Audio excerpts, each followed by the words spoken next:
Nós vamos então começar aqui pelo item número 6, lembrando que a gente vai até o número 9 para fechar aqui o nosso livro. Então continua ainda naquele mesmo raciocínio, a gente não sai dele, lembrando que as palavras que Kardec direcionava aqui era exatamente para confrontar aqueles que pensavam, né, ou que tentavam pelo menos sustentar a filosofia materialista, né, que era contra essa realidade que do mundo espiritual que o Espiritismo tinha proposto. E Kardec não tinha muita pretensão de causar nenhum tipo de polêmica com as demais religiões, né?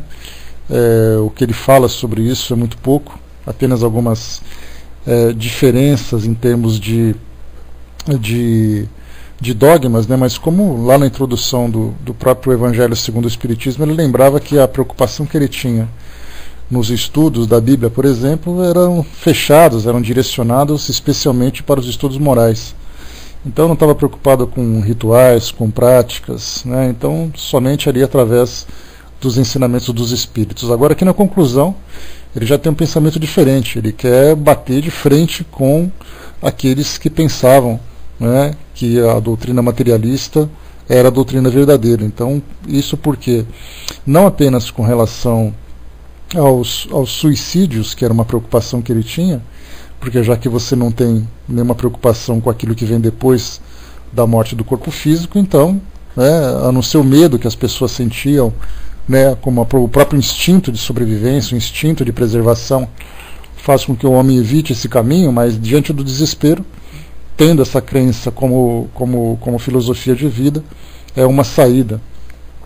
Então ele procurava enfrentar esse pensamento. E também, né, lembrando que se você sustenta a ideia do materialismo, você tem ali como princípio fundamental que você não deve nada para ninguém, você não precisa fazer nada por ninguém, né, que o egoísmo, o orgulho são elementos que você poderia cultivar sem nenhum tipo de prejuízo. Então ele procurava enfrentar tudo isso, né? Então aqui nesse item número 6 ele continua dentro desse pensamento, né? Bom dia, Sandra. Então ele diz assim para nós: seria fazer uma ideia bem falsa do Espiritismo acreditar que sua força decorre da prática das manifestações materiais e que, portanto, entravando-se essas manifestações, pode-se minar-lhe as bases. Isso porque a gente lembra que os opositores do Espiritismo, dentro da filosofia materialista, né, ou do ateísmo, como queiram, imaginavam que o Espiritismo, assim como todas as demais filosofias ou escolas religiosas da época, pensavam que o Espiritismo se baseasse apenas na realização de fenômenos espíritas, né, que seriam principalmente os fenômenos físicos, aquilo que chamava atenção. E isso, como a gente lembra sempre, era difundido, era realizado nos cafés, em alguns salões onde as pessoas se reuniam. Essa ideia dos fenômenos físicos eram também realizados em teatros para que as pessoas pudessem apreciar e se impressionar. E aí então Kardec comenta aqui que muitos desses que eram os opositores do Espiritismo procuravam de alguma forma embargar esse tipo de apresentação pública, porque achavam que isso era um charlatanismo, que isso era apenas um truque. Então quando a gente leva a nossa mente para aquele contexto, é até interessante que historicamente a gente lembra que para que pudesse fundar a Sociedade Parisiense de Estudos Espíritas em 1858, se eu não me engano, Kardec teve que pedir autorização para o chefe de polícia de Paris. E isso porque o contexto político daquela época, que era Napoleão III, sobrinho de Napoleão Bonaparte, que era o imperador francês naquele período, ele sofria a oposição política de vários grupos. E aí então qualquer tipo de reunião onde havia ali mais de 20 pessoas era proibido, exatamente porque eles julgavam que essas reuniões eram exatamente para poder fazer articulações contra o governo e tudo mais. Então, quando Kardec decidiu fundar a Sociedade Parisiense, ele teve que pedir autorização, mostrando que aquelas reuniões não tinham fins políticos e tudo mais. Então, aproveitando essas reuniões, aproveitando essas manifestações e essas dificuldades da época, esses opositores também aproveitavam para poder impedir que houvessem essas manifestações. Mas o que Kardec lembra é que, se por acaso eles conseguissem impedir que essas manifestações materiais acontecessem, eles se enganariam, porque acreditando que o Espiritismo se resumisse apenas nas manifestações, eles acabariam entrando num caminho completamente fora da realidade, que é exatamente a filosofia, que é a transformação moral, né, todo o conteúdo moral que o Espiritismo acaba proporcionando também. E continua: sua força está na sua filosofia, no apelo que faz à razão e ao bom senso. Aí exatamente aquilo, né, que mostra que não são os fenômenos, como a gente vê até hoje, né, que a gente já comentou, que hoje os programas de televisão resumem o Espiritismo apenas em fenômenos. Fenômenos físicos, fenômenos intelectuais, mas fenômenos apenas. Ninguém para, por exemplo, para chamar alguém que possa falar em nome do Espiritismo. Nós não temos representantes oficiais, mas temos ali inteligências privilegiadas que poderiam falar com bastante conhecimento a respeito das bases filosóficas do Espiritismo. A gente não vê ninguém sendo entrevistado para falar sobre o Espiritismo propriamente dito. Pelo contrário, somente são chamados médiuns que possam exibir publicamente esses fenômenos. Então, como acontecia naquela época, hoje também acontece da mesma forma. Então, aqueles que se opõem hoje, diferentemente da época de Kardec, que eram os materialistas, hoje são as religiões tradicionais. Essas religiões se apegam exatamente nisso, que o Espiritismo é uma coisa negativa porque fala com o espírito, porque tem fenômeno, porque isso, porque aquilo. Mas ninguém se pergunta qual é o efeito moral, a transformação que isso pode proporcionar àquele que segue essa filosofia. Isso ninguém se preocupa, exatamente porque o fenômeno, infelizmente, é o cartão de visitas do Espiritismo dentro da visão popular. A gente começa a estudar, percebe que o fenômeno espírita é apenas uma consequência daquilo que faz parte de uma lei natural, mas que o Espiritismo apenas se dedica ao seu estudo, e a se aproveitar dessa relação com o mundo espiritual. E continua Kardec. Na antiguidade, ele era objeto de estudos misteriosos, cuidadosamente ocultos ao vulgo. Hoje não tem segredos para ninguém. Fala uma linguagem clara e sem ambiguidades. Não há nada há nele de místico, nada de alegorias suscetíveis de falsas interpretações. Ele quer ser compreendido por todos, porque chegaram os tempos de se fazer que os homens conheçam a verdade. Aqui uma passagem interessante, que o próprio Leon Denis faz um comentário no primeiro capítulo do livro Depois da Morte, que é um livro muito interessante, que vale a pena ser estudado. Ele comenta sobre as antigas religiões, muitas delas já extintas pela própria força da natureza, da força das coisas, como diz Kardec em algumas passagens, acabam sendo extintas pela sua prática, pela sua filosofia, pelas suas ideias, que vão ficando ultrapassadas com o passar do tempo e vão sendo substituídas por outras que atendam à necessidade das pessoas no seu próprio tempo.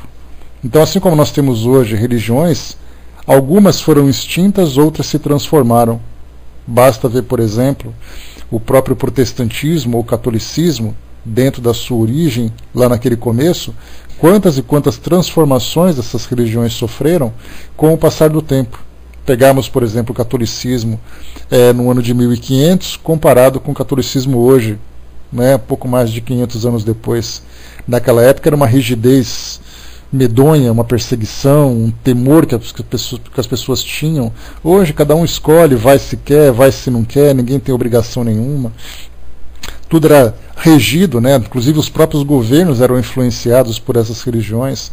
Hoje a maioria dos governos do nosso planeta são governos laicos, que não tem influência religiosa nenhuma.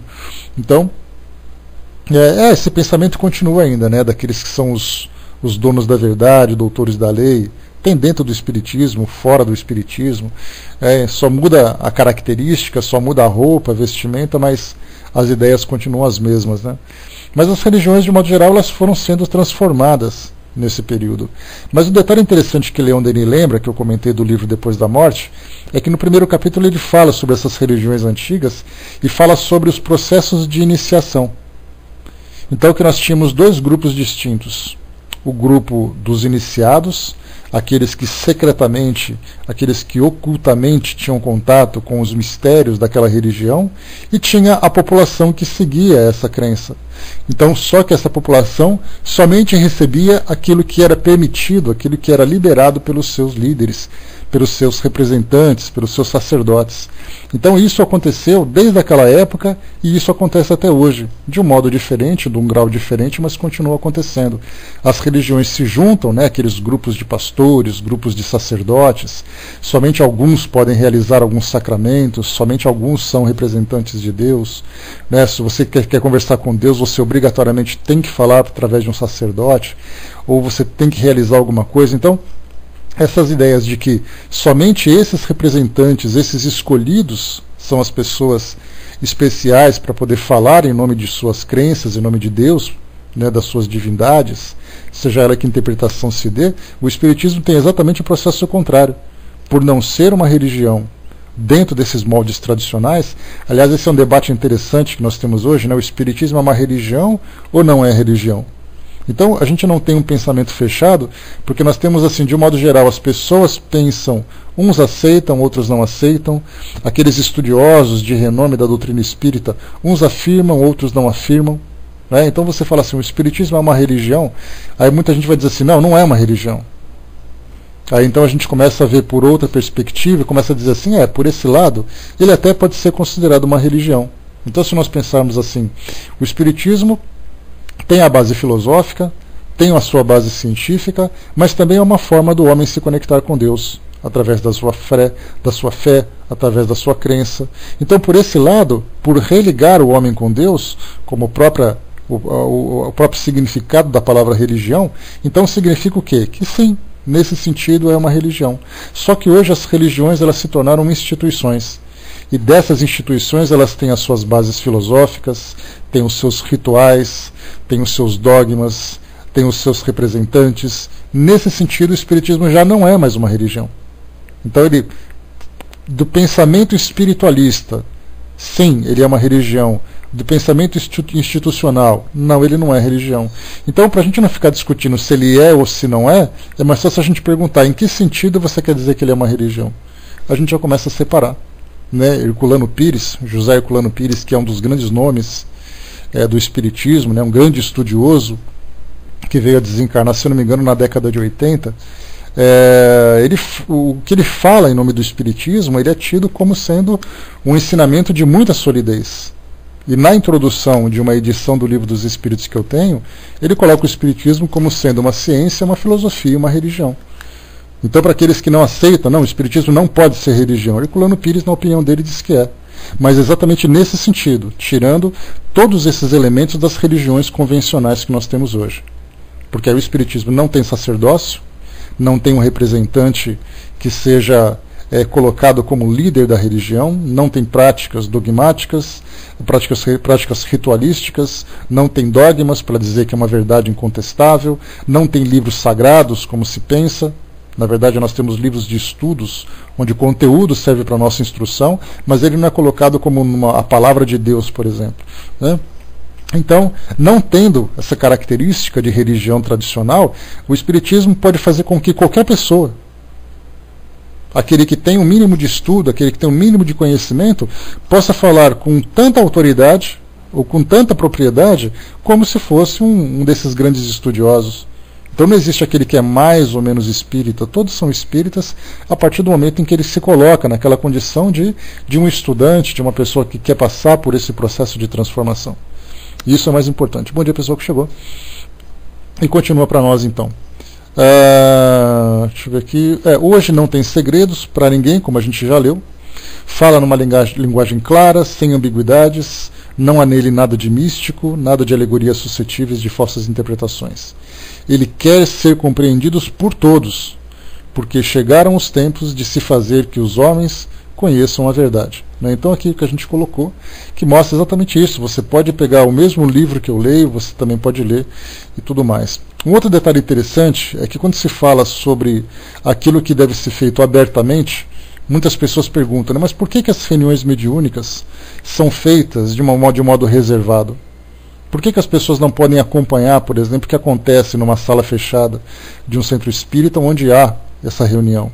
Aí é fundamental a gente compreender que as reuniões mediúnicas não são reuniões de espetáculos, mas elas são reuniões de caridade, reuniões de atendimentos, reuniões de orientação, né? E isso, quando a gente fala com espíritos, você fala naturalmente com pessoas. Então, a mesma privacidade que você gosta de ter quando vai a um consultório médico para falar das suas particularidades e o médico passar suas orientações, um espírito, ao ser atendido, ele vai falar das suas particularidades, vai falar das suas dificuldades e vai receber os aconselhamentos que são de foro íntimo. Então, por isso, muitas pessoas ficam frustradas, né? Poxa, eu gostaria tanto de assistir a uma sessão de desobsessão. Eu também gostaria muito de assistir a sua consulta médica para ver o que você vai falar para o seu médico particular. Então, essa curiosidade todo mundo tem. Quando você está numa sala de espera de um consultório e você entra, fica todo mundo esperando. O que será que ele vai falar com aquele médico? Será que eu posso assistir?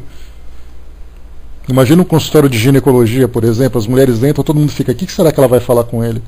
Numa reunião de desobsessão não é diferente. Só não se fala desse tipo de intimidade, porque a reunião é de outra natureza, mas a preocupação é a mesma coisa. Para quem está, por exemplo, num confessionário, para quem gosta de ter esse contato, né, dentro da religião católica, ter uma conversa privativa com um pastor numa igreja, para conversar sobre uma dificuldade pessoal, ele quer essa privacidade para poder abrir seu coração. Numa reunião mediúnica, os espíritos estão ali para um atendimento também particular. Então essa ideia, poxa vida, mas bem que podiam fazer uma sessão de desobsessão pública. Vamos abrir as portas dos consultórios médicos, então, para todo mundo ficar sabendo o que acontece com todo mundo, né? O Armando colocou, né, tanto que a Centro Espírita que a reunião é junto do assistido, coisa que não é muito aconselhável, pois às vezes o espírito não é muito amistoso. Tem casos e casos, né, Armando? Não, tem casos assim que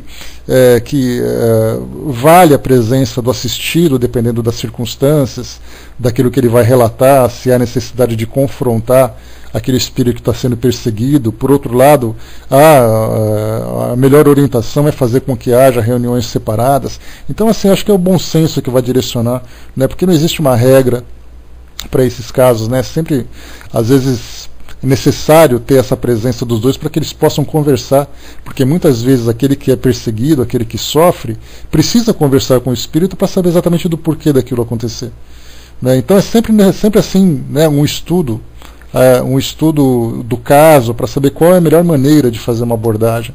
Mas mesmo assim diz respeito ao assistido e diz respeito ao espírito que se manifesta.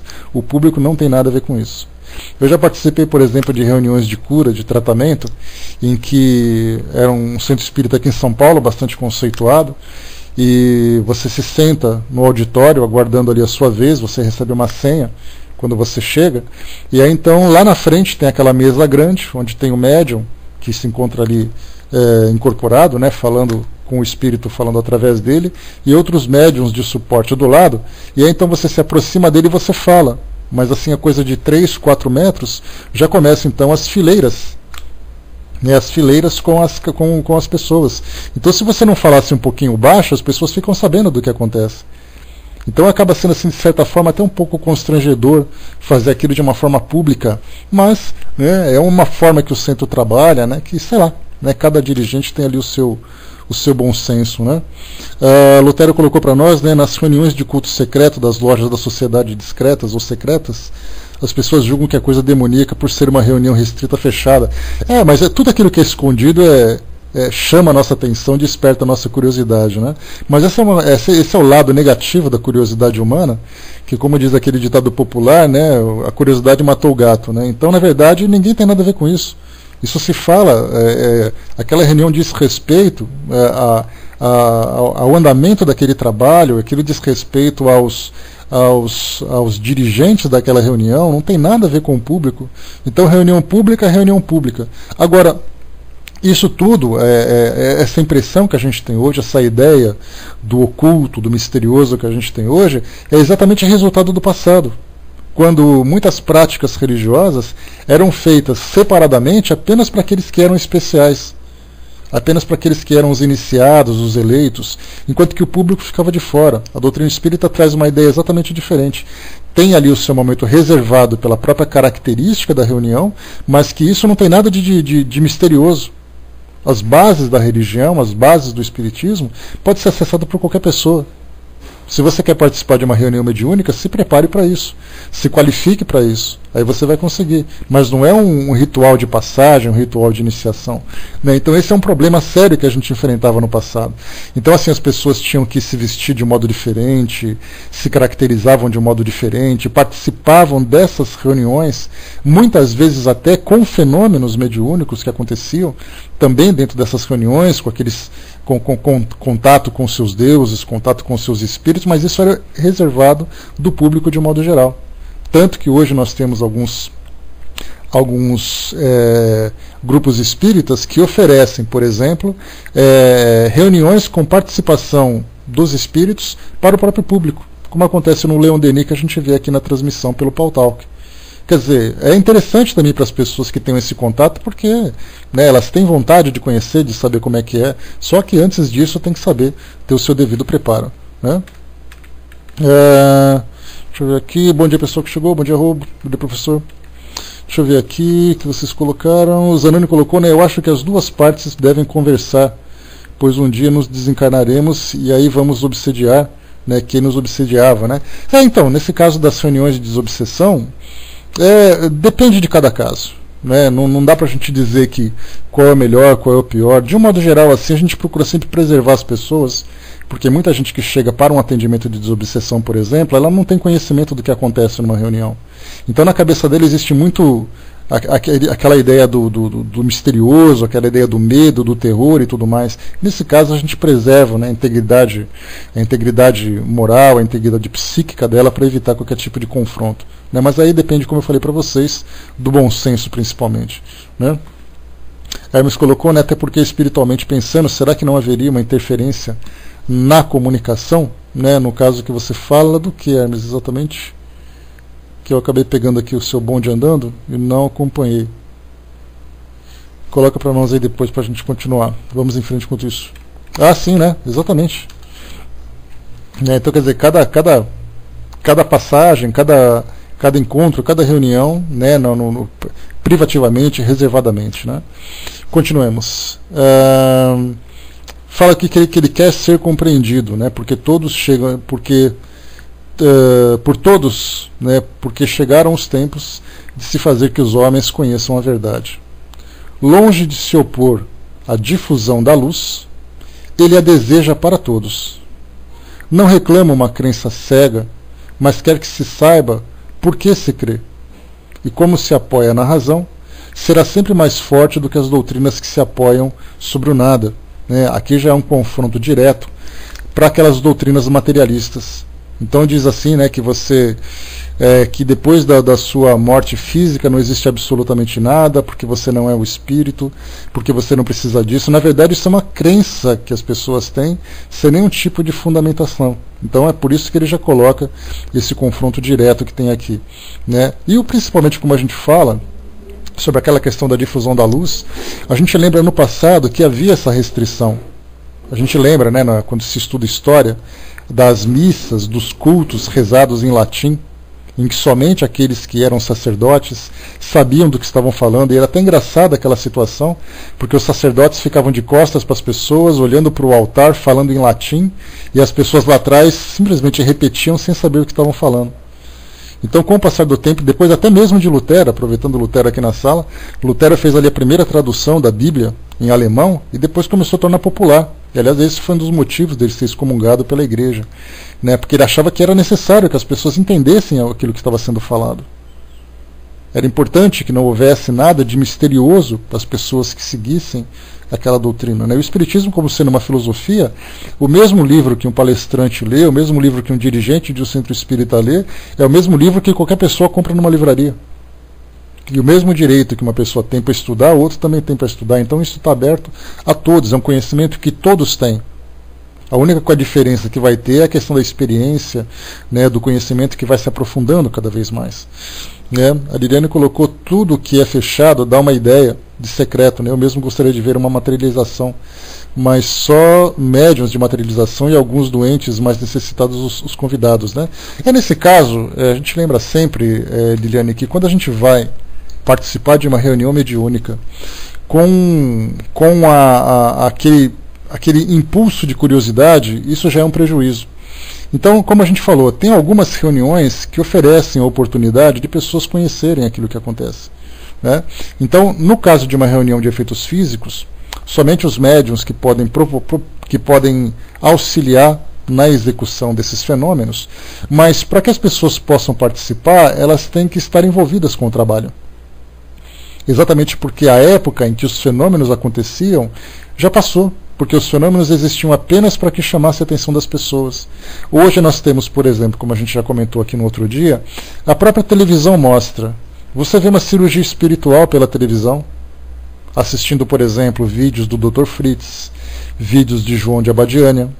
Você assiste, por exemplo, as pinturas mediúnicas através de Luiz Antônio Gasparetto, através de outros médiuns também que proporcionam esse tipo de fenômeno.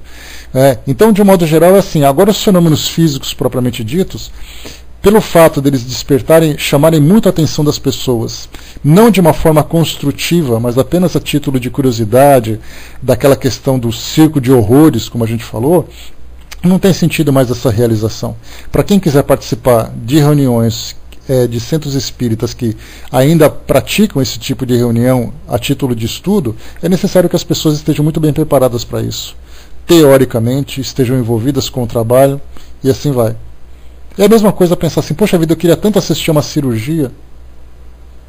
Eu tive o privilégio, porque eu trabalhava na área de saúde, trabalhava em centro cirúrgico, em UTI, tive contato com isso, mas quantas pessoas gostariam de assistir uma única cirurgia e nunca tiveram oportunidade? E por que elas nunca tiveram oportunidade? Primeiro, porque elas não trabalham na área. Segundo, porque elas não têm condições de participar de um trabalho como esse, porque nunca se sabe o que ela vai aprontar lá dentro. Terceiro, porque a cirurgia que vai ser realizada não tem nada a ver com ela.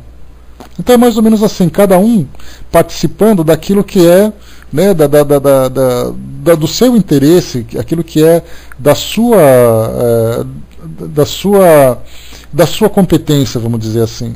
Então as reuniões mediúnicas hoje também são reuniões especiais, que exigem conhecimento, que exigem esforço e têm objetivos específicos, que é exatamente o estudo.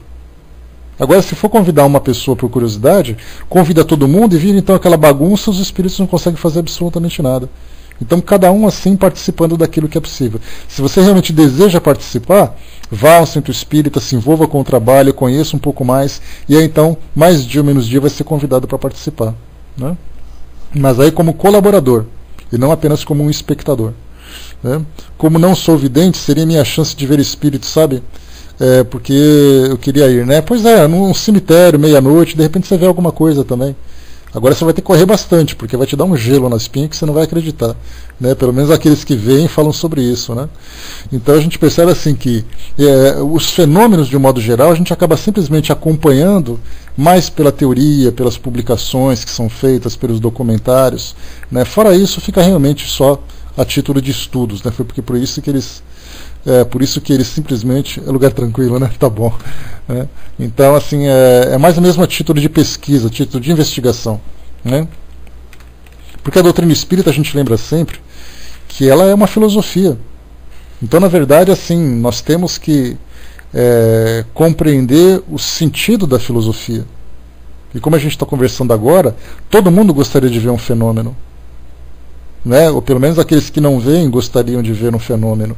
Só que a gente continua preso exatamente naquela parte exterior, naquela parte artificial. Não é, William? Naquela parte artificial, artificial não, aquela parte material da doutrina espírita. A gente tem que assimilar exatamente a sua filosofia, assimilar exatamente aquilo que ela nos proporciona como instrumento de transformação moral. A gente não pode, apesar da nossa curiosidade, a gente não pode ficar apegado a esse aspecto como todo mundo faz. O nosso conhecimento já é maior que isso, né? Vamos lá. Continuando aqui para nós. Deixa eu ver aqui. Onde nós paramos? Está aqui. Os entraves que se tentassem oferecer à liberdade das manifestações poderiam abafá-las? Não, porque produziria um efeito de todas as perseguições, o de excitar a curiosidade e o desejo de conhecer aquilo que foi proibido. Aí a gente lembra, né, que no passado, naquela época de Kardec, tentavam impedir que essas manifestações fossem públicas. Né? E impedindo essas manifestações públicas, acreditavam que isso poderia impedir também a difusão do próprio Espiritismo. E aí Kardec lembra exatamente isso, né? Olha, não adianta você querer impedir, porque quanto mais você proíbe, muito mais curiosidade você excita. Quando você fala que naquela salinha secreta acontece coisa que ninguém pode saber, é aí que todo mundo quer saber o que acontece lá dentro.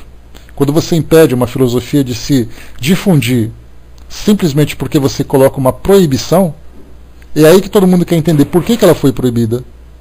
Por que ela não pode ser conhecida por ninguém? O que ela tem de tão misterioso? Né? Então isso é um processo natural que a gente observa na nossa sociedade. De outro lado, continua aqui o texto, de outro lado, se as manifestações espíritas fossem privilégio pessoal de um só homem, ninguém duvidaria que, pondo esse homem de lado, as manifestações acabariam. Desgraçadamente para o adversário, elas estão ao alcance de todos e são utilizadas por todos, desde o menor ao maior, desde o palácio à choupana. Aqui, quando Kardec foi alvo dos ataques dos seus opositores naquela época, no século XIX, eles pensavam o seguinte: vamos desmoralizar aquele homem que pode ser considerado o fundador, porque assim a gente acaba com a filosofia. Quando o Chico Xavier se tornou popularmente conhecido, e ele foi visto pela mídia e pela sociedade como representante do Espiritismo, assim como colocavam, eu já ouvi isso em documentário, que, por exemplo, Uberaba seria a Meca do Espiritismo. Meca, a gente lembra, é a cidade central ali, seria o Vaticano da religião islâmica. Né? Então diziam que pelo fato de Chico Xavier estar em Uberaba, ali seria a Meca do Espiritismo.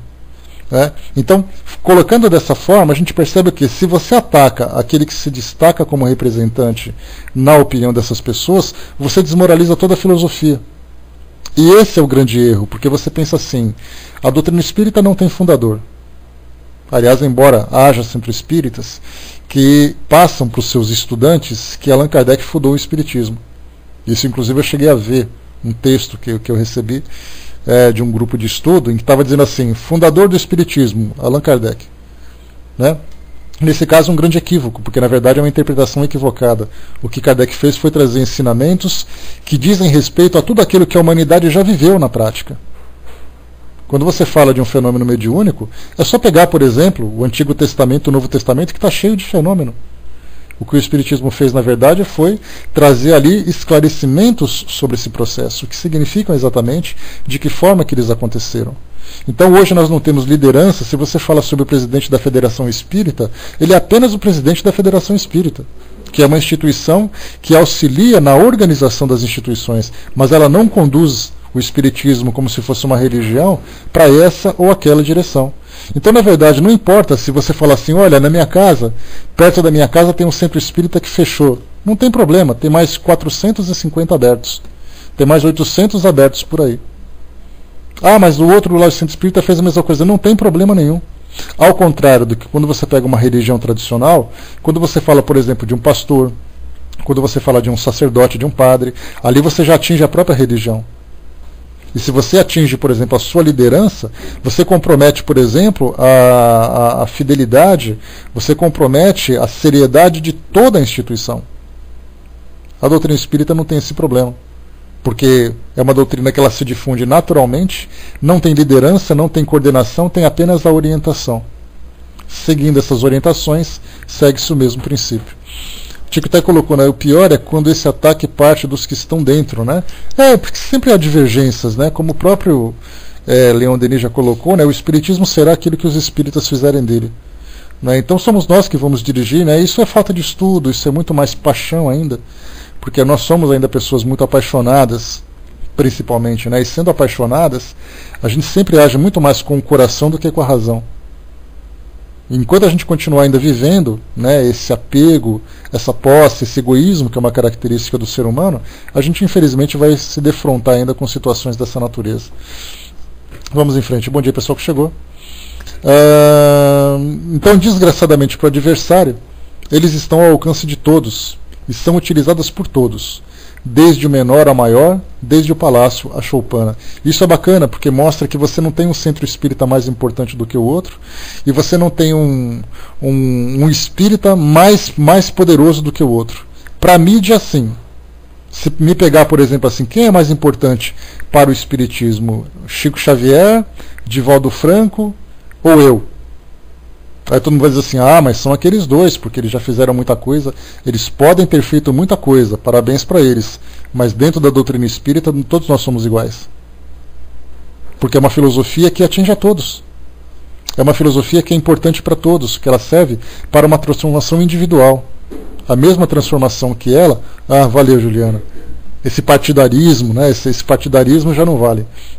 Então, cada um tem ali a sua importância, porque é uma filosofia de transformação íntima. E todos nós nos sentimos mais importantes de acordo com os esforços que nós fizemos. Então, para a sociedade, sim, tem aqueles que são mais importantes e menos importantes. Mas para a própria doutrina espírita, todos são iguais. Tanto é assim que o mesmo livro que ele tem, eu também posso ter. O trabalho que ele faz pode ser um trabalho de maior porte do que o meu. Mas em termos de importância como espírito que nós somos, todos nós somos iguais. Continuamos. Inclusive até no próprio cristianismo é assim, quando a gente começa a perguntar assim, poxa, quem é mais importante, Jesus ou eu? Se todos nós somos filhos de Deus, então não existe diferença nenhuma. Inclusive o próprio Cristo disse que nós podemos fazer o que ele fez e muito mais. Então significa o quê? Que todos nós somos iguais e todos nós temos a mesma capacidade, apenas não conseguimos ainda desenvolver esse nosso potencial. Essa é a grande diferença. E continua. Pode-se interditar o seu exercício público, que era o que acontecia naquela época que a gente comentou. Aliás, os centros espíritas eram perseguidos no começo do século XX, vocês lembram, né? A polícia fechava centros espíritas. A Igreja Católica tinha uma influência muito grande dentro dos governos, então elas faziam denúncias, levantavam calúnias, faziam ali protestos e tudo mais. A polícia ia lá fechar centro espírita. Esse foi um dos motivos, inclusive, que a própria Umbanda começou a utilizar o nome espírita, porque ela era muito mais perseguida pelos seus rituais de tradições africanas, aquela coisa toda, né? Então, historicamente, a gente percebe que havia essa perseguição. Inclusive, no Código Penal brasileiro, nós tínhamos ali leis que falavam da proibição da abertura de centros espíritas e de suas práticas. E muitas vezes também confundindo com a prática da própria Umbanda, como a gente conversou. Pode-se interditar o seu exercício público, mas sabe-se precisamente que não é em público que ela se produz melhor, e sim na intimidade. Falando isso naquelas reuniões mais privativas, dentro das residências, nas reuniões privativas dentro das próprias instituições. Kardec, quando ele fala aqui nesse livro, a gente lembra que havia pouquíssimos centros espíritas naquela época. A sociedade foi fundada em 58, nós tínhamos ali, Lyon tinha mais um outro grupo ali, mas de um modo geral os grupos, eles não tinham um lugar apropriado para fazer a sua reunião. Bom dia, Dafa, bom dia pessoal. Eles faziam reuniões domésticas, como Kardec, assim, ele relata, a gente vê na revista Espírita, a gente vê assim, vários relatos dele, que eles se reuniam em casas de amigos, casas de famílias. Então essas reuniões que eram privativas, reuniões íntimas, era ali que acontecia um fenômeno. Quer dizer, quando você fala assim, estão proibidas as reuniões em centros espíritas. Não tem problema. As reuniões continuavam acontecendo dentro da intimidade da casa das pessoas. Essa é a parte interessante. E continua. Ora, cada um podendo ser médium, quem pode impedir uma família no seu lar, um indivíduo no silêncio do seu gabinete, o prisioneiro na sua cela, de terem comunicações com os espíritos à revelia e até mesmo em face dos seus verdugos? Isso mostra que a mediunidade ela não é um privilégio concedido. Você é médium porque você é médium e ponto, porque você nasce dessa forma. Você desenvolve essa sua sensibilidade, você desenvolve essa sua faculdade pessoalmente, intimamente. Naturalmente que quanto mais auxílio você tiver, mais instrução você tiver, melhor será o seu desempenho.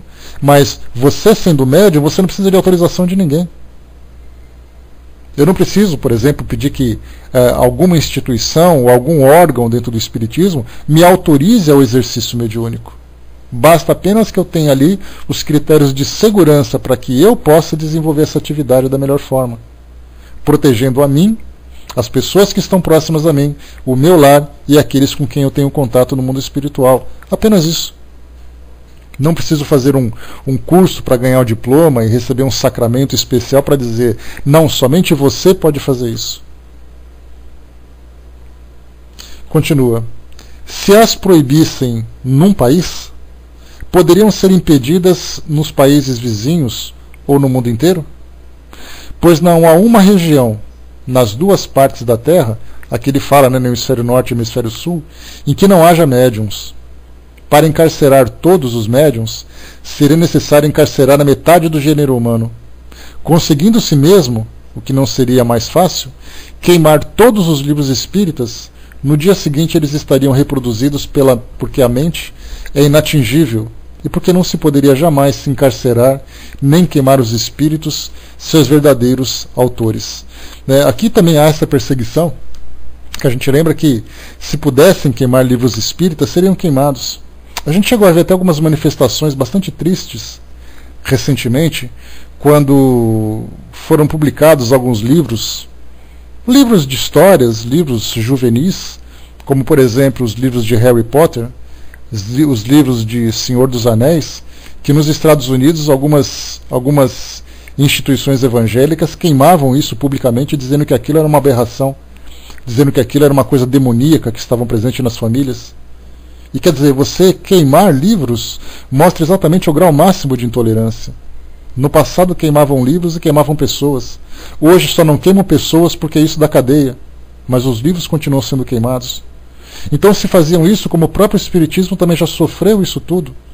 A gente lembra do Alto de Barcelona, que a gente já chegou a conversar, quando a intolerância religiosa da Igreja Católica em Barcelona queimou os livros doutrinários publicamente, em praça pública, através daqueles autos, através daqueles processos da Inquisição. Então, o que a gente observa aqui?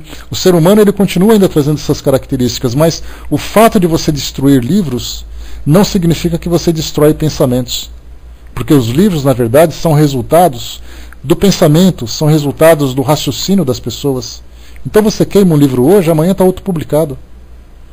Quando a gente assiste a documentários ou a filmes que chegam da época da Idade Média, 1500, 1600, 1700, era interessante a forma como as pessoas lidavam com os seus livros.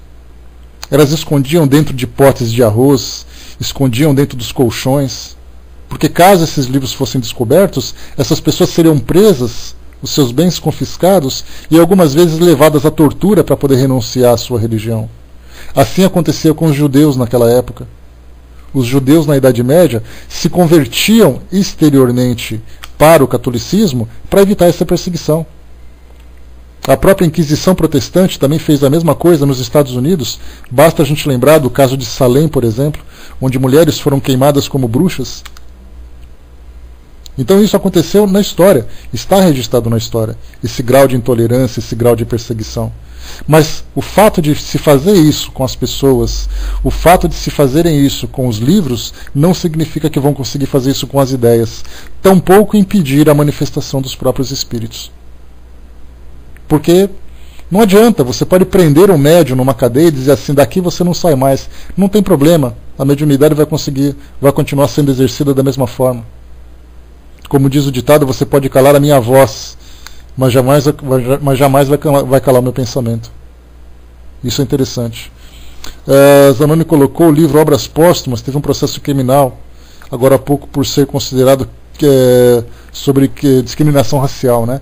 Essa ideia, inclusive já alguns processos movidos por instituições religiosas contra a doutrina espírita, contra alguns livros do espiritismo, como a Revista Espírita, como Obras Póstumas, como o próprio Livro dos Espíritos traz ali algumas passagens, que fala, por exemplo, sobre essa questão das raças. E é muito interessante a gente lembrar, porque quando nós estudamos sobre raças, sobre essa questão de discriminação racial, de perseguição, é importante sempre contextualizar. Então, houve um processo em que uma instituição entrou com recurso contra o espiritismo para poder proibir a publicação desses livros. E o juiz, sabiamente, apenas disse o seguinte: olha, naquela época o pensamento da sociedade brasileira era aquela. E esse livro contextualiza aquela época. Então, nos tempos atuais, não tem sentido fazer isso. E fechou, então, o processo. Não deu continuidade. Exatamente por esse bom senso. Então, na época, a gente lembra o seguinte. Quando se fala em questão racial do espiritismo, a gente vai ter oportunidade de falar isso um pouco mais aprofundadamente. A gente lembra que a gente vivia na Europa no século XIX, e nessa época os países europeus estavam ali avançando cada vez mais na África para poder fatiar aquele continente, né, das suas riquezas, de tudo aquilo que ela poderia oferecer. E quanto mais terra você tinha, melhor era o seu poder. A França era ali o centro intelectual do planeta. O iluminismo se desenvolveu naquela época. Então os países europeus estavam avançando cada vez mais na África, encontrando tribos que eram canibais, tribos de pigmeus, tribos extremamente primitivas, enquanto a França desfrutava do intelectualismo da Idade Média, do iluminismo. Então, quer dizer, quando você vive naquele palácio, vive num reino e vive naquele pensamento filosófico avançado, científico avançado, e você chega num continente onde ainda vivem de uma forma primitiva, naturalmente você se pergunta, em termos de evolução, qual é o continente mais evoluído? Obviamente que a Europa é considerada mais evoluído, assim como a Europa foi mais evoluída quando ela fez uma comparação aqui com a América. Onde aqui nós tínhamos ainda os indígenas estavam aqui, os colonos vinham para cá. Então, em termos de comparação econômica, intelectual, sim havia essa diferença. Os chineses, por exemplo, eles eram rejeitados. Os chineses na América, de um modo geral, na América do Norte eram rejeitados. Quando iam para subempregos. Aqui no Brasil, por exemplo, pouca gente sabe, mas nós tínhamos um decreto imperial na época da colonização, que proibia a trazida de chineses para cá. Somente poderiam vir europeus trabalhar aqui nas nossas terras. Na época da colonização, a gente lembra que o Brasil se tornou uma república em 1889 e a abolição da escravatura foi em 1888. Mas de 1835 até mais ou menos 1920, esse processo de transformação da mão de obra aqui do Brasil chamavam os europeus. A minha família, por exemplo, ela é descendente de alemães que vieram para cá naquela época para poder substituir a mão de obra escrava nas fazendas cafeeiras daqui de São Paulo. E aí então, quando vieram esses europeus para cá, havia um decreto dizendo: não se aceitam chineses aqui. Então, na verdade, quando a gente vem com esse preconceito daquela época, na verdade a gente vem pelo preconceito muito mais por ignorância do que por conhecimento. Porque falar de preconceito, que Kardec era preconceituoso, num país que é considerado até hoje, historicamente, o país que mais teve escravos na história da humanidade, é uma coisa até meio sem sentido. Como é que você, sendo brasileiro, com a história do seu país, você está preocupado com o racismo que acontecia na época do século XIX com um contexto completamente diferente? Então tudo isso é o quê? Falta de estudo, falta de conhecimento, falta de... é até má índole que move as pessoas a agirem dessa forma.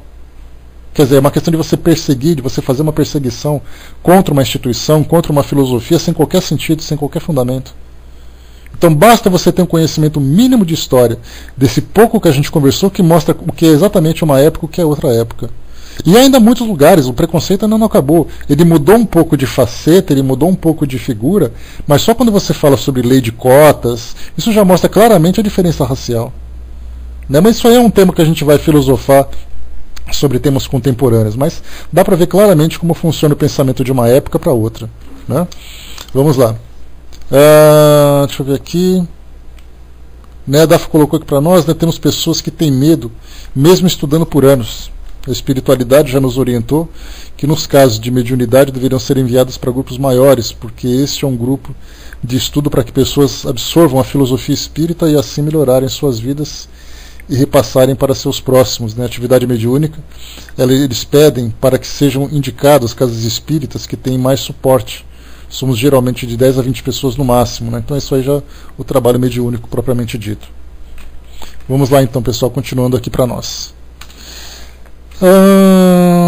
Deixa eu ver aqui onde nós paramos.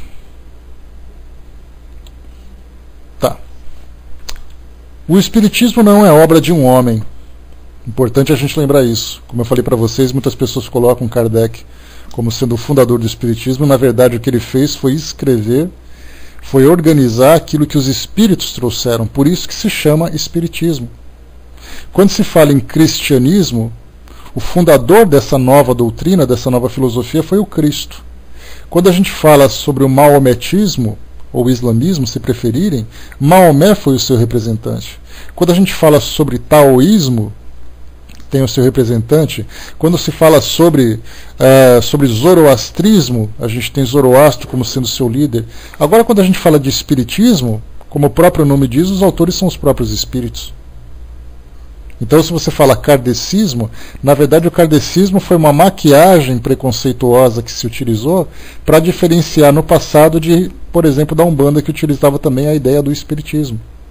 Então, na verdade, quando você fala assim, se o cristianismo teve como fundador o Cristo, o espiritismo teve fundador quem? Os próprios espíritos. Então, na verdade, quando se fala que o espiritismo não é obra de um homem, não adianta você instituir uma perseguição, porque as ideias continuarão aflorando da mesma forma. E continua, ninguém se pode dizer seu autor, porque ele é tão antigo quanto a criação. Encontra-se por toda parte, em todas as religiões, e mais ainda na religião católica, com mais autoridade do que em todas as outras, porque nelas se encontram os princípios de todas as manifestações, os espíritos de todos os graus, suas relações ocultas ou patentes com os homens, os anjos guardiães, a reencarnação, a emancipação da alma durante a vida, a dupla vista, as visões, as manifestações de todo gênero, as aparições tangíveis. E por que a gente pode dizer isso?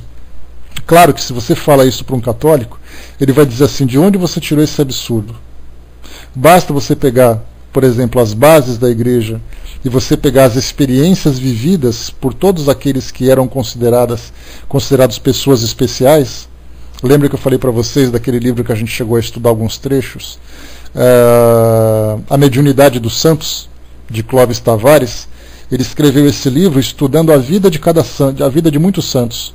E aí então nós encontramos ali manifestações físicas, manifestações intelectuais, influências espirituais. Tudo isso colocado claramente dentro da própria instituição. Mas o que Kardec está lembrando aqui é que quando se fala sobre o espiritismo na história da humanidade, ele está presente, por exemplo, em todas as religiões. Basta você analisar um fenômeno em que há algum tipo de manifestação. Se você chama de Espírito Santo, se você chama de santo, se você chama de um espírito, de um demônio, seja lá como for, a manifestação espiritual como um todo já mostra claramente a própria manifestação, o próprio efeito da mediunidade. Por isso, então, a gente coloca aqui, o Espiritismo está presente desde a história de que o homem se entende por homem. Quando ele começava a falar sobre os seus primeiros milagres, sobre os seus primeiros fenômenos, isso tudo, na verdade, é o conteúdo desses, do que o Espiritismo realiza como fenômeno hoje. A única diferença é o quê? É a organização, como Kardec coloca para nós.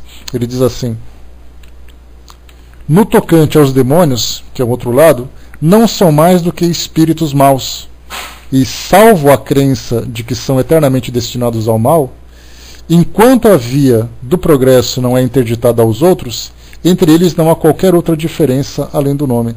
Ou seja, no mundo espiritual você só tem espíritos, não importa o nome que você dê. E esses espíritos estão em constante processo de transformação, assim como todos nós.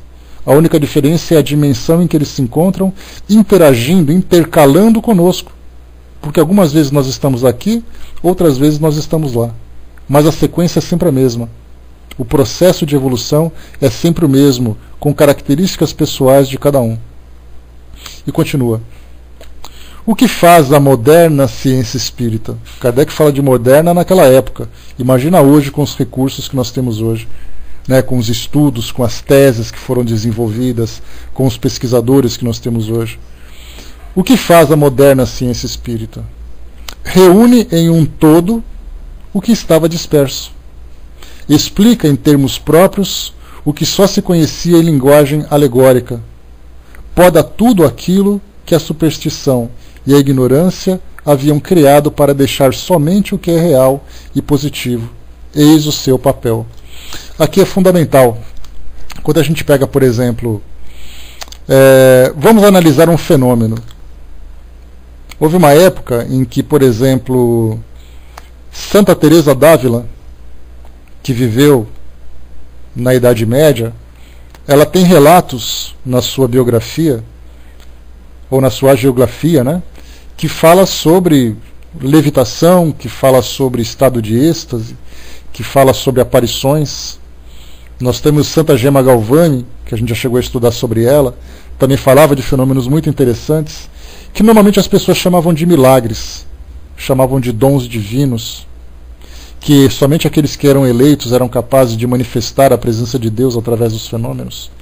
Aí então Kardec, como outros estudiosos, começaram a observar que não eram somente aqueles santos que viviam essas experiências, outras pessoas também. Assim como tinha um sacerdote que dizia que tinha visto um anjo, uma pessoa numa casa comum tinha dito que tinha visto um espírito. Aí um viu aqui, o outro viu ali, todos viram. Então significa que eles são videntes. Vamos colocar esse nome num catálogo e vamos explicar o que significa a vidência. Mas teve um outro também que ouviu algum anjo dizer para ele tal coisa. E lá na casa do seu João, no interior de qualquer lugar, esse seu João também ouviu alguma coisa. Então alguém ouve, o outro ouve, mais além alguém ouve. Esses são os audientes. E começou então a fazer uma catalogação desses fenômenos, organizar essas informações, para que quando você pega um fenômeno, você possa correr no manual e entender o que aconteceu.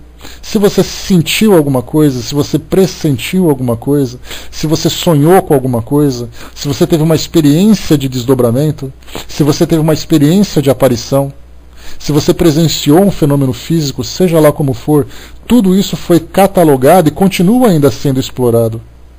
Porque cada dia que passa surgem pessoas que trazem experiências que ou são experiências bastante incomuns para aquilo que já foi catalogado, ou foi uma combinação de fenômenos que normalmente não era registrado. Esse foi o trabalho dessa característica da ciência espírita, pegar todas essas informações. Hoje, quando nós pegamos o Antigo Testamento e pegamos do lado o Livro dos Médiuns, começamos a ler. Vamos pensar no milagre que foi mostrado naquela época. Aí a gente pega ali alguma personalidade, alguma passagem, e ele viveu uma experiência.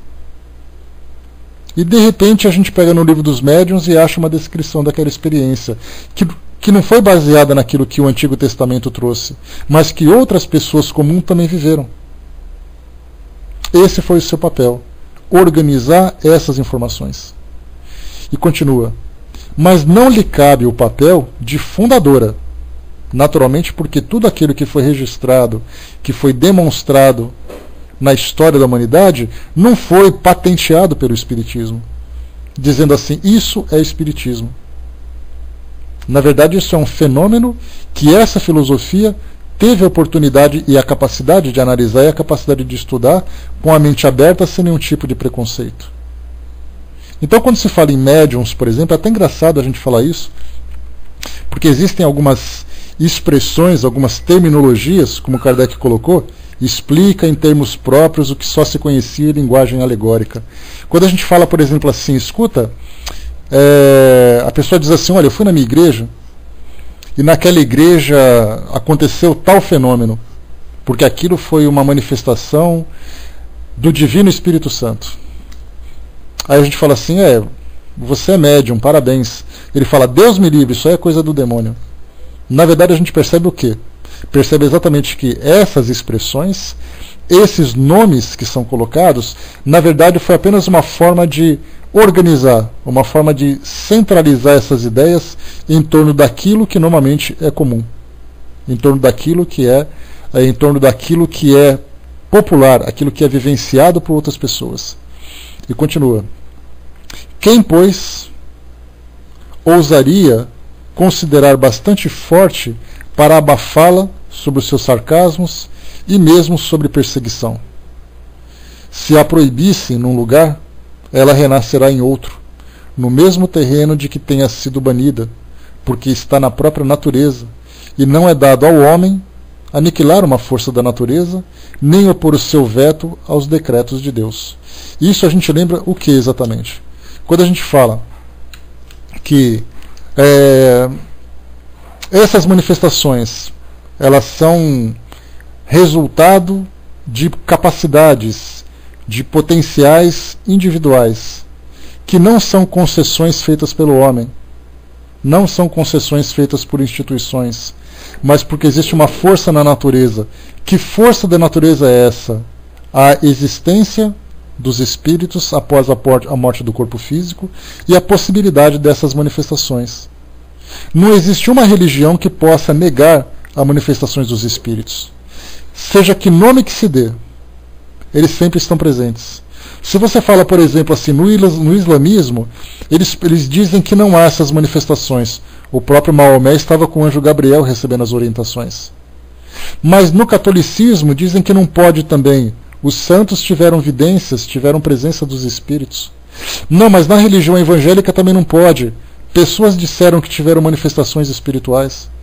Então, na verdade, não importa que nome se dê, essas manifestações existem. E isso mostra o quê? Que é uma força da natureza que vai muito além da capacidade do homem. Apenas se manifestam de formas diferentes, em ambientes diferentes, provocando efeitos diferentes.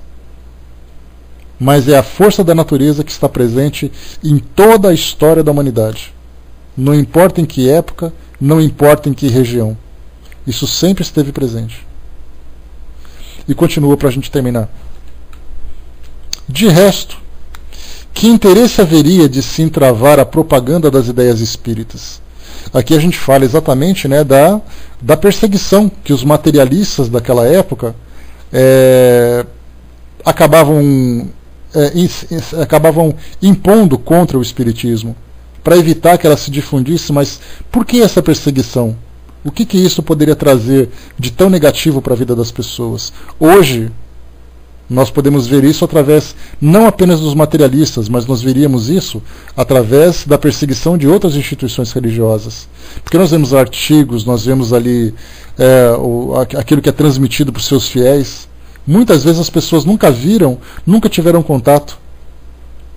Aí você diz assim para as pessoas: olha, eu sou espírita. Quando você vai, por exemplo, assim, nessas reuniões que a gente tem de encontros católicos, encontros evangélicos que enchem as ruas com milhares de pessoas, e vai com uma camiseta escrito assim: eu sou espírita, graças a Deus, para ver o que acontece. Tirando aqueles que são mais exaltados, que certamente não praticariam nenhum tipo de agressão física, certamente haveria muitos comentários, muitos preconceitos. Aquele que chegasse com uma camiseta como essa, por exemplo, sofreria bullying, vamos dizer assim. Eu não sei se chegaria nesse ponto, Liliane, a ponto da agressão física. Embora a gente saiba que a agressão física acontece. Como a gente já teve, por exemplo, no centro de Umbanda no Rio de Janeiro, que ele foi apedrejado por um grupo por um grupo evangélico de uma igreja que foi fundada. Porque o interessante é o seguinte: quando a gente fala de evangélicos, a gente tem que tomar muito cuidado. Porque você tem aquele evangélico que na garagem da casa dele ele funda uma igreja, ele é um pastor e é evangélico. Como a gente tem religiões evangélicas que fundam essas igrejas que são muito sérias. Então, quando a gente fala assim, um evangélico fez tal coisa, a gente tem que tomar muito cuidado para não generalizar isso. Porque a gente estaria sendo muito injusto para aqueles que são verdadeiros, para aqueles que são justos. Então, para aquele grupo evangélico pequenininho, que apedrejou, eles quebraram as imagens, as pessoas, né? Quebraram as imagens, destruíram o patrimônio daquela instituição, arrombaram as portas, foram presos pela polícia. Aí você fala assim: ó, evangélico. Aí você vê uma outra igreja evangélica, acha que eles são capazes de fazer a mesma coisa. Então, na verdade, essa expressão, embora ela seja genérica, ela tem que ser cuidadosamente analisada para saber exatamente de quem a gente está falando. Então, nesse caso, se você vai num local que tem essas manifestações e você se identifica dessa forma, você corre o risco de ser agredido, se você pega esses grupos mais exaltados. Mas, de um modo geral, você é visto de uma forma muito negativa, porque as pessoas sequer sabem por que estão fazendo isso. Apenas fazem porque disseram que tem que fazer. Eu sou espírita. Mas e daí que sou espírita? Ah, tem essa coisa de espírito? Você não conhece meu caráter, você não conhece a minha família, você não sabe quem eu sou, como é que você pode me julgar por uma coisa que você não sabe? Então, na verdade, a gente vê que essa perseguição materialista do passado, ela se reverteu numa perseguição religiosa do presente. E a pergunta é, por que essa filosofia, esse fundamento moral, ele tem que ser impedido? O que isso vai fazer de mal para a humanidade se a proposta é exatamente fazer com que elas se conscientizem? Essas ideias, é verdade, Kardec coloca, se levantam contra os abusos que nascem do orgulho e do egoísmo. Mas esses abusos, de que alguns se aproveitam, prejudicam as massas. O Espiritismo terá, portanto, as massas em seu favor e não terá por adversários senão os interessados na manutenção desses abusos.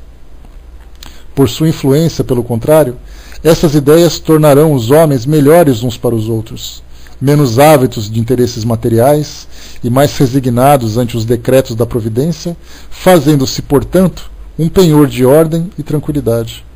Quando a gente olha, por exemplo, esses casos de desvio de dinheiro, cobrança de dinheiro, utilização de poder para poder influenciar as pessoas, interferência no meio político, sensualidade desequilibrada, crimes contra a moralidade das pessoas. Quando isso acontece dentro das religiões, por que isso acontece? Porque suas bases morais são frágeis, porque suas bases morais estão quebradas. E quando você traz uma filosofia dizendo para o homem que você deve assumir suas responsabilidades, fugir do egoísmo, fugir do orgulho, fugir dos vícios, fugir do materialismo, o que isso tem de negativo? Somente aqueles que não querem sair desse tipo de comportamento são aqueles que são contra essas ideias. Então, no passado o materialismo, hoje no presente as religiões que não levam a sério as suas bases filosóficas, não levam a sério a sua proposta de transformação moral do planeta, de transformação moral do coração das pessoas. Assim, então, Kardec coloca nessa conclusão a importância de nós entendermos o Espiritismo na sua filosofia. Se você analisar as bases morais de tudo aquilo que é transmitido para nós pelos Espíritos, por nós mesmos que somos estudantes da doutrina espírita, nós veremos que a proposta é exatamente fazer com que o mundo se torne melhor. E por que você quer impedir que o mundo seja melhor? Porque a sua receita é melhor do que a outra receita? Se as receitas fossem tão fáceis, tão práticas, o mundo já seria se transformado, porque nós temos ali religiões seculares, religiões milenares, que tentam fazer isso e simplesmente não fazem. Porque voltaram os seus interesses, a sua atenção para os seus interesses particulares. Nós vemos hoje as religiões que são adversárias umas das outras. Religiões que se combatem pelo público como se fossem empresas disputando consumidores. Porque a sua religião é mentirosa, a minha é verdadeira. Porque a minha religião é melhor do que a sua. Porque eu vou ser salvo e você não vai ser salvo. Quem são as pessoas? Que direito as pessoas têm de falar dessa forma? De acreditar, por exemplo, que elas são detentoras da verdade. Basta que elas se conscientizem.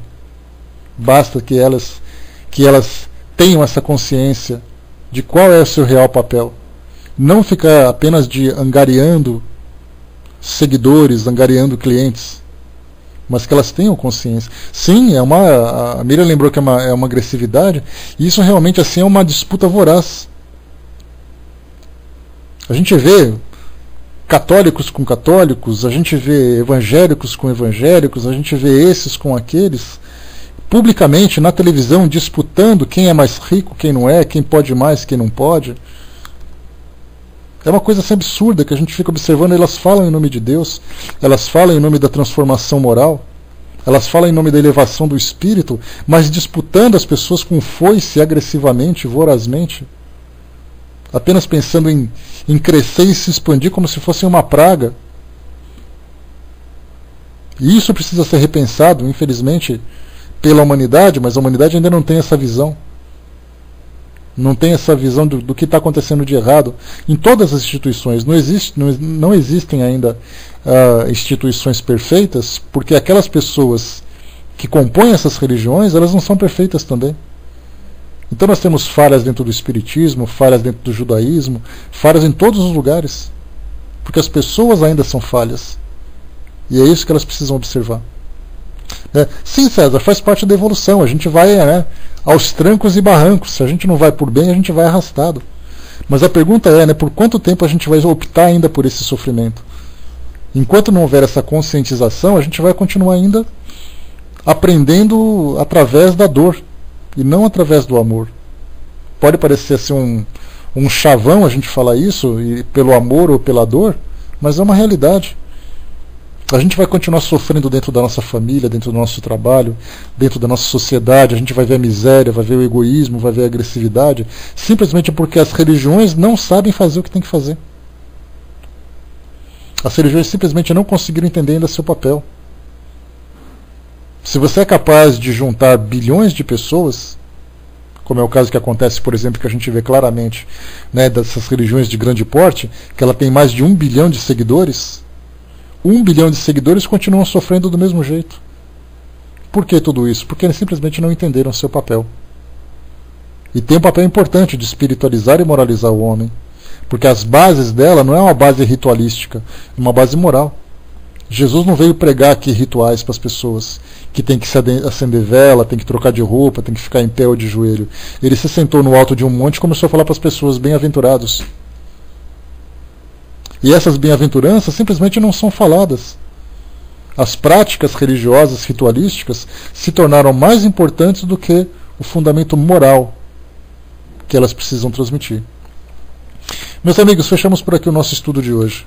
Nós paramos no item número 6, a gente vai para o item número 7, e faltam apenas 3 itens para a gente poder terminar aqui o nosso estudo. Então, o estudo do Livro dos Espíritos, para a gente fechar esse livro.